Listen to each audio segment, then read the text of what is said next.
Nasib status Irjen Verdi Sambo sebagai anggota Polri ditentukan lewat sidang Komisi Etik Profesi di Mabes Polri. Selain dijerat pidana pasal pembunuhan berencana, ia pun diduga melanggar etik profesi Polri. Irjen Polisi Verdi Sambo memasuki ruang sidang di gedung TNCC pada Kamis pukul 9 pagi.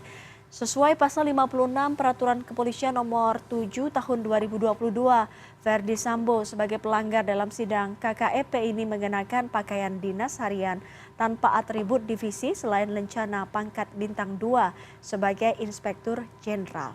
Sidang pelanggaran etik yang dipimpin oleh Komjen Polisi Ahmad Doviri ini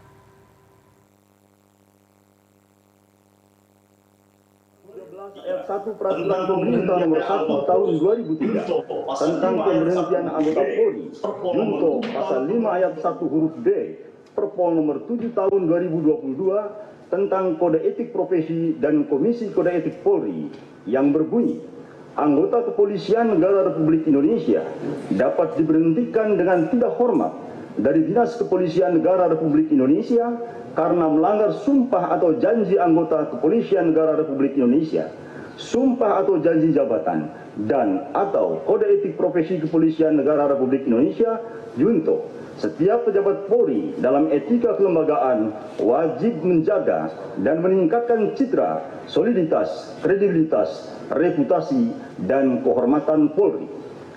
2.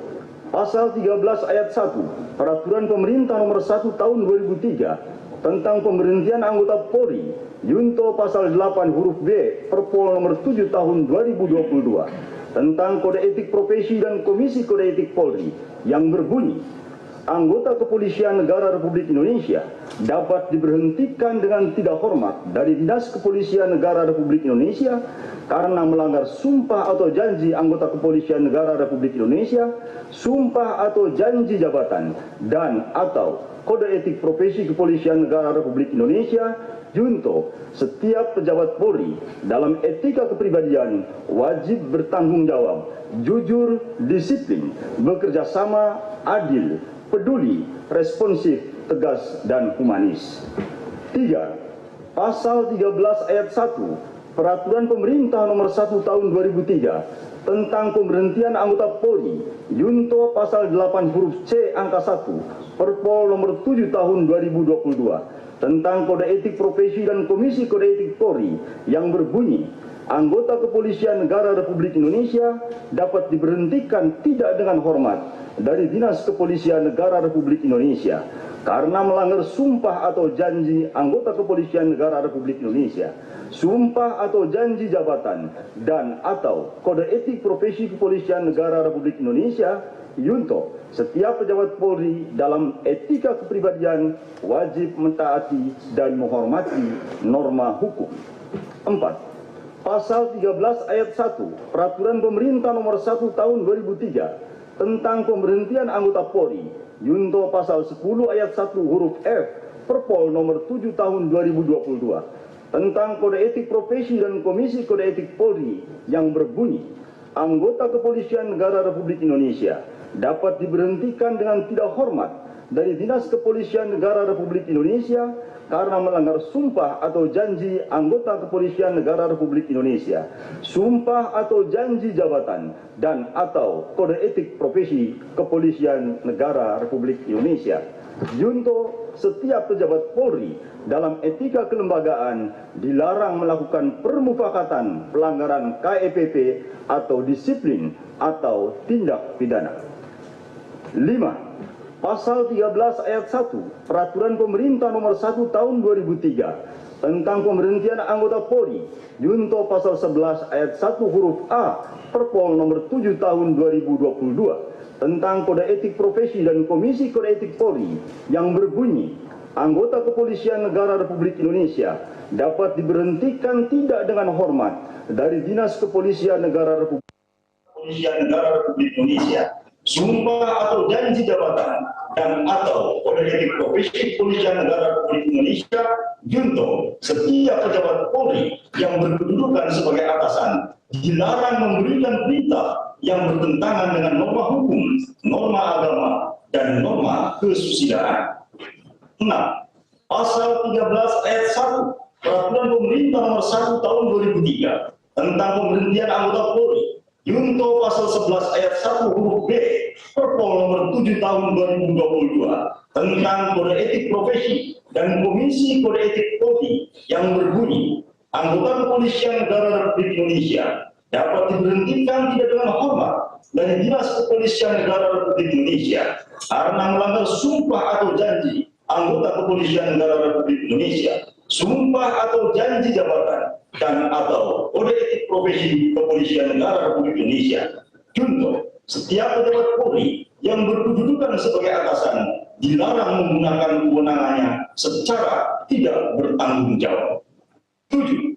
Pasal 13 ayat 1 Peraturan Pemerintah Nomor 1 Tahun 2003 tentang pemberhentian anggota Polri, junto pasal 13 huruf M Perpol Nomor 7 Tahun 2022 tentang kode etik profesi dan Komisi Kode Etik Polri yang berbunyi, anggota kepolisian negara Republik Indonesia dapat diberhentikan tidak dengan hormat dari Dinas Kepolisian Negara Republik Indonesia karena melanggar sumpah atau janji anggota kepolisian negara Republik Indonesia, sumpah atau janji jabatan, dan atau kode etik profesi kepolisian negara Republik Indonesia.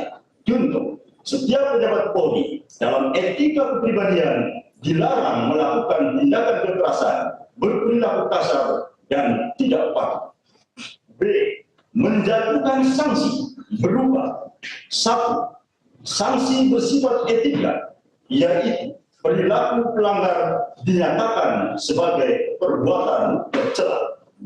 2. Sanksi administratif, yaitu A. Penempatan dalam tempat khusus selama 4 hari dari tanggal 8 sampai dengan 12 Agustus 2022 di rutan Korbrimob Polri, dan penempatan dalam tempat khusus tersebut telah dijalani oleh pelanggar. B. Pemberhentian tidak dengan hormat atau PTDH sebagai anggota Polri. Demikian putusan sidang komisi ini dibuat dan sebagai tanda sahnya selanjutnya ditandatangani oleh para anggota komisi pada hari dan tanggal tersebut di atas. Ketua Sidang Komisi Kode Etik Polri, Dr. Andes Ahmad Dopiri MSI, Komisaris Jenderal Polisi.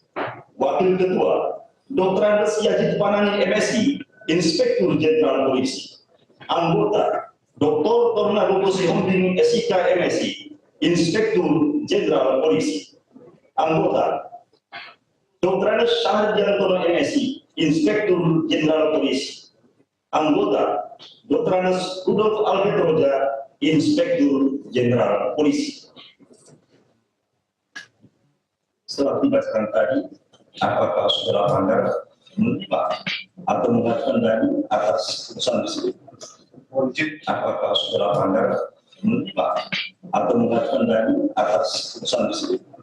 Ketua dan Majelis Pak KRP, bagaimana kami sampaikan dalam proses persidangan dan mendengarkan putusan, kami mengakui semua perbuatan dan menyesali semua perbuatan yang kami telah lakukan terhadap institusi Polri. Namun, mohon izin sesuai dengan pasal 69 PP 7 2022, izinkan kami untuk mengajukan banding. Apapun keputusan banding, kami siap untuk melaksanakan. Baik, jika akan mengajukan banding, maka pernyataan banding diajukan secara tertulis menganggap tidak setelah membaca putusan yang akan membanding dalam bentuk tertulis ke Sekretariat KPK dalam batas waktu 21 hari kerja setelah salinan putusan. Siap. Terima kasih.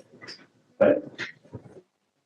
Kemudian silakan bawa pelanggar ke sidang. Petugas untuk membawa petugas pelanggar. Ketua dan Ketua, izinkan kami menyampaikan tembusan permohonan maaf tertulis kami pada senior dan rekan sejawat anggota Polri atas perilaku pelanggaran kode etik yang sudah kami lakukan menyebabkan jatuhnya percaya masyarakat terhadap institusi Polri. Surat ini sudah kami sampaikan kepada Bapak Kapolri, namun kami juga menyampaikan kepada Ketua dan Majelis Komisi Kode Etik pada hari ini. Dibacakan sekarang. Langsung silakan. Siapa? Dibaca. Siapa? Sampai siapa? Silakan. Mohon maaf kepada senior dan rekan-rekan perwira tinggi, perwira menengah, perwira pertama, dan rekan bintara Polri. Senior dan rekan yang saya hormati, dengan niat yang murni dan tulus, saya ingin menyampaikan rasa penyesalan dan permohonan maaf yang mendalam atas dampak yang muncul secara langsung pada jabatan yang senior dan rekan-rekan jalankan dalam institusi Polri atas perbuatan yang saya lakukan. Saya meminta maaf kepada senior dan rekan-rekan semua yang secara langsung merasakan secara langsung akibatnya. Saya mohon permintaan maaf saya dapat diterima dan saya menyatakan siap untuk menjalankan setiap konsekuensi sesuai hukum yang berlaku. Saya juga siap menerima tanggung jawab dan menanggung seluruh akibat hukum yang dilimpahkan kepada senior dan rekan-rekan yang terdampak. Semoga kiranya rasa penyesalan dan permohonan maaf ini dapat diterima dengan terbuka dan saya siap menjalani proses hukum ini dengan baik sehingga segera mendapatkan keputusan yang membawa rasa keadilan bagi semua pihak. Terima kasih. Semoga Tuhan senantiasa melindungi kita semua. Terima kasih yang mulia.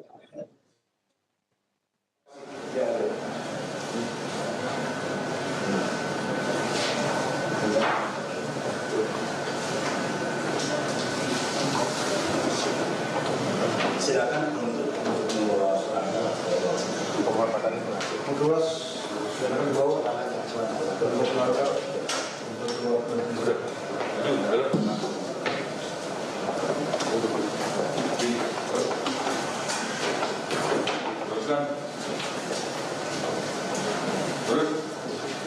baik. Setelah ini silakan pelanggar dibawa ke ruang sidang. Siap.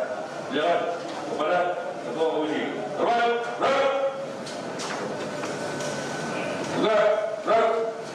balik kanan, maju, jalan.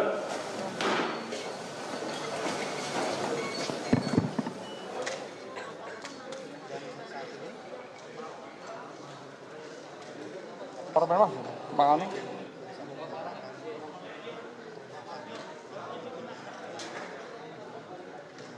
Tuh, adikan ini.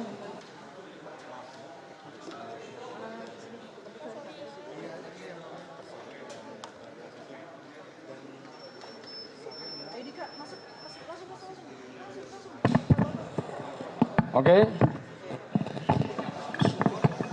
Sudah?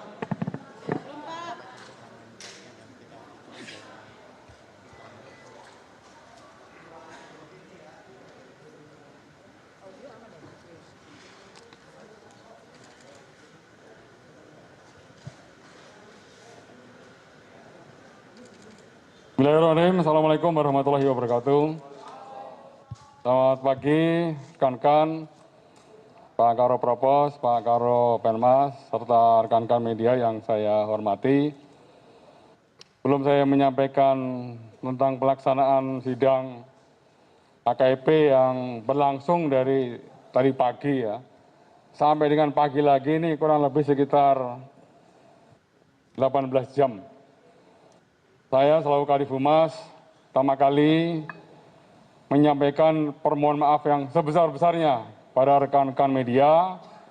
Mungkin di dalam peliputan sidang KKP hari ini ada hal yang kurang berkenan atau ada hal yang membuat rekan-rekan tidak nyaman. Ya, mungkin peristiwa tadi pagi ya. Saya mohon maaf yang sebesar-besarnya kepada rekan-rekan. Kemudian yang kedua, saya juga mengucapkan terima kasih dan apresiasi yang setinggi-tingginya kepada rekan-rekan media yang mengawal proses kinerja dari tim sus yang sudah dibentuk oleh Bapak Kapolri. Rekan-rekan sudah memberikan informasi secara update ya, kinerja dari tim sus dan juga memberikan literasi kepada masyarakat. Ini merupakan komitmen dari Bapak Kapolri agar tim sus bekerja secara transparan, secara objektif dan akuntabel. Tim sus tetap sampai dengan hari ini masih terus maraton, semuanya bekerja dan berproses. Untuk tim sus di bidang penyidikan, yang seperti rekan-rekan ketahui, kita sudah melimpahkan 4 berkas tersangka ke JPU. Ya, tersangka atas nama Irjen FS, kemudian tersangka atas nama Brigadir R, kemudian Barada RE, dan juga KM. Besok tim sidik juga sudah melayangkan surat panggilan kepada Ibu PC sebagai tersangka yang akan didengar keterangannya besok pagi. Dan juga untuk tim sidik masih terus melakukan proses penyelidikan terkait 6 orang yang sudah direkomendasi oleh Itsus untuk diproses obstruction of justice. Ya, ini masih berproses semuanya. Dan sesuai dengan perintah Bapak Kapolri, tim sus bekerja paralel dan secepatnya untuk segera dituntaskan kasus-kasus tersebut. Ya, demikian juga hari ini Inspektorat Khusus bersama Propam menggelar pelaksanaan sidang Komisi Kode Etik dengan pelanggar atas nama Irjen FS. Seperti rekan-rekan ketahui bersama, dari sidang maraton yang sudah dilaksanakan pada hari ini, pimpinan sidang telah memutuskan secara kolektif kolegial kepada pelanggar FS, ya, tadi sudah disebutkan, perlu saya baca ulang kembali pada rekan-rekan bahwa sanksi yang dijatuhkan yang pertama adalah sanksi etika, yaitu perilaku pelanggar dinyatakan sebagai perbuatan tercela.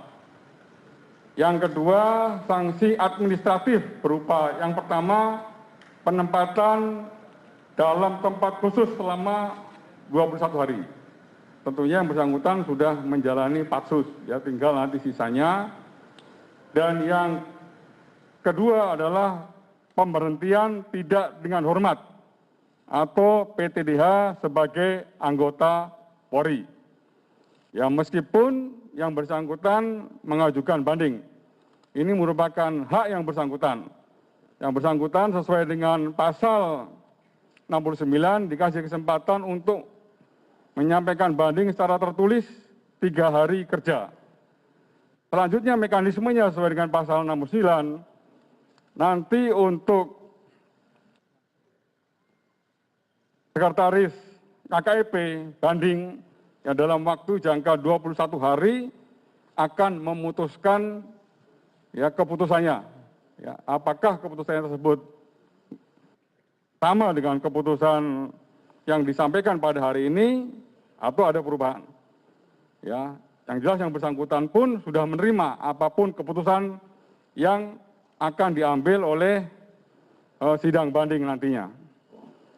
Ya, kemudian rekan-rekan bahwa proses persidangan yang secara maraton tadi dilaksanakan, kita sudah atau Komisi Sidang Kode Etik memeriksa 16 orang. Ya, 1 sebagai pelanggar atas nama Irjen FS, kemudian 15 saksi. 15 saksi pun, ya, sebelum yang bersangkutan memberikan keterangan kepada sidang komisi, mohon maaf. Sorry. Ya.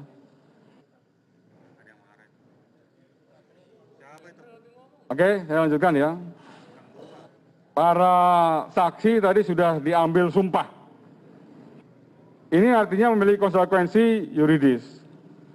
Ya, ketika para saksi nanti dia memberikan keterangannya tidak sesuai dengan fakta hukum dan fakta persidangan, maka dia memiliki konsekuensi adalah dapat ya diproses sesuai dengan proses peradilan dengan ancaman hukuman 7 tahun. Ya, oleh karenanya tadi para saksi menyampaikan kepada sidang majelis apa yang dia alami dan apa yang dia lakukan. Ya, kemudian perlu saya sampaikan juga kepada rekan-rekan, tadi untuk saksi juga dibagi menjadi 3 klaster ya. Tadi saksi yang pertama 3 orang ya terkait menyangkut masalah klaster peristiwa penembakan Brigadir J di TKP Duren 3. Ya, tadi ada Baradae. Baradae tidak bisa dihadirkan dalam persidangan ini karena yang bersangkutan statusnya adalah justice collaboration yang diamankan oleh LPSK. Kemudian yang hadir adalah Brigadir R dan Saudara KM. Kemudian klaster yang kedua adalah klaster terkait menyangkut masalah obstruction of justice, ya berupa ketidakprofesional di dalam olah TKP. Ya tadi ada 5 orang. Ya kemudian klaster yang ketiga adalah terkait juga menyangkut masalah obstruction of justice berupa merusak atau menghilangkan alat bukti CCTV. Itu semuanya sudah disampaikan ke anggota sidang Komisi Kode Etik dan yang bersangkutan 15 saksi ini 15 saksi ini mengakui apa yang dia lakukan. Dan juga ya, pelanggar Irjen FS juga sama. Nah, tidak menolak apa yang disampaikan oleh kesaksian para saksi tersebut. Artinya bahwa perbuatan tersebut betul adanya. Mulai daripada merekayasa kasusnya, kemudian menghilangkan barang buktinya, dan juga menghalang-halangi dalam proses penyidikan. Ya rekan-rekan, bahwa tim ini juga masih bekerja, kita masih punya 34 yang terduga pelanggar, ini juga masih berproses. Dalam waktu 30 hari ke depan, tim Itsus bersama Propam juga akan terus secara maraton menggelar sidang tersebut. Ya sama halnya tim sidik, cara maraton juga mencoba untuk menuntaskan terkait menyangkut masalah tersangka Ibu PC, berkasnya juga sesuai dengan arahan Bapak Kapolri untuk segera dilimpahkan ke JPU, dan demikian juga tentang obstruction of justice itu juga harus berproses cepatnya juga untuk segera dapat dilimpahkan ke JPU sambil kita menunggu ya 4 berkas yang sudah kita limpahkan di tahap 1 petunjuk dari jaksa. Apabila petunjuk dari jaksa ada, ya kita segera lengkapi. Kalau misalnya tidak ada, dinyatakan P21, maka tahap 2 akan kita segera serahkan ke jaksa, yaitu barang bukti dan tersangka. Ya, jadi saya rasa itu rekan-rekan yang bisa saya sampaikan dari proses kegiatan pada hari ini. Insya Allah apabila ada update lagi, nanti akan saya sampaikan kepada teman-teman media semuanya. Ya, terima kasih. Ada yang ditanyakan? Satu aja ya. Sudah malam.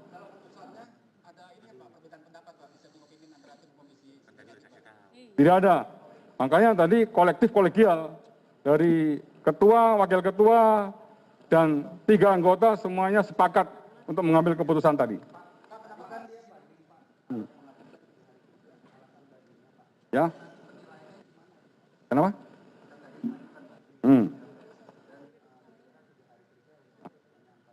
Secara tertulis. Ya, secara tulis ke sekretariat Komisi Kode Etik. Ya.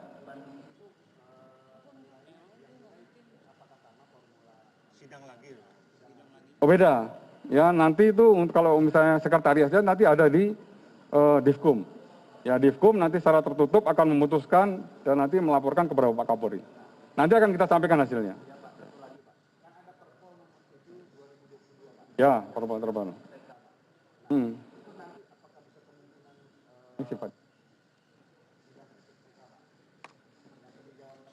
Ya.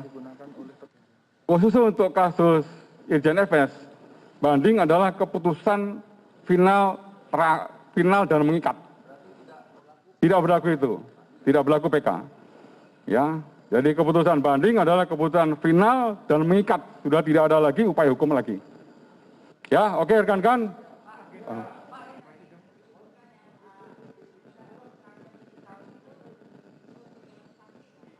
Ya, saksi. Apa? Oh ya. Nanti lihat lagi. Lihat dulu nanti. Sama semuanya. Yang ketiga, dia terbukti memberikan keterangan palsu di persidangan, ancaman hukumannya bisa 7 tahun itu. Makanya mereka menyampaikan apa adanya, sesuai dengan fakta yang disampaikan di persidangan. Oke? Apa? Belum toh. Ini kan baru sidang pertama. Kalau Wakapolri itu nanti sifatnya kalau misalnya ada banding atau ada yang lebih tinggi lagi. Ya? Oke, cukup dengan ini. Ya, teman-teman, terima kasih teman-teman sekali lagi. Yang jaga kesehatan. Apabila ada hal yang kurang berkenan, sekali lagi saya mohon maaf. Bila itu hidayah. Assalamualaikum warahmatullahi wabarakatuh. Wes toh, besok meneh. Besok meneh. Ya besok. Lu kan sudah hitam. Bu PC. Baru diperiksa. Ya itu nanti dasar. Besok jam 10. Istirahat dulu teman-teman. Hah?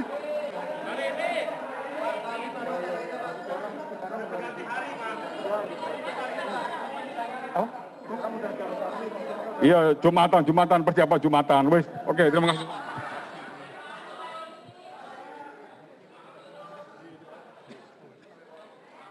Gimana kita?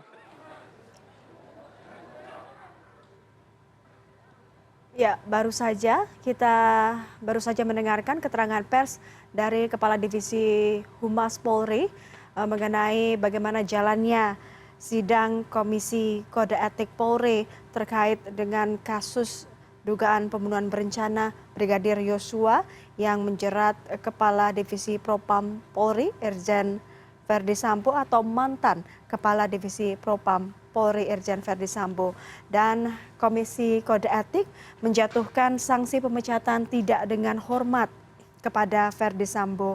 Kemudian tadi juga sebelum Kadif Humas memberikan keterangan pers, kami juga sudah menyiarkan bagaimana situasi terkini pembacaan putusan terkait dengan sidang etik ini, dan tadi dinyatakan oleh Kadif Humas Polri bahwa Ketua Komisi, kemudian Wakil Ketua dan juga 3 anggota Komisi sepakat untuk menjatuhkan hukuman seperti apa yang sudah saya sampaikan sebelumnya. Kemudian terkait dengan hal itu Verdi Sambo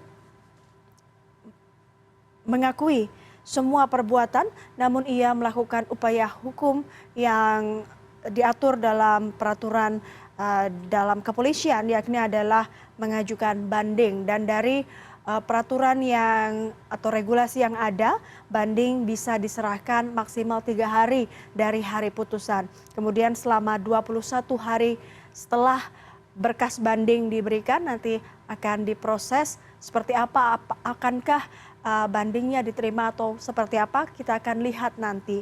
Kemudian selain juga menyampaikan bahwa Verdi Sambo ingin memiliki atau mengajukan upaya hukum berupa banding, Verdi Sambo juga tadi menyampaikan permintaan maaf dalam akhir persidangan tadi. Ia meminta maaf kepada senior dan juga rekan-rekan di Polri yang merasa dirugikan atas segala hal yang ia lakukan terkait dengan dugaan pembunuhan terhadap Brigadir Yosua Huta Barat.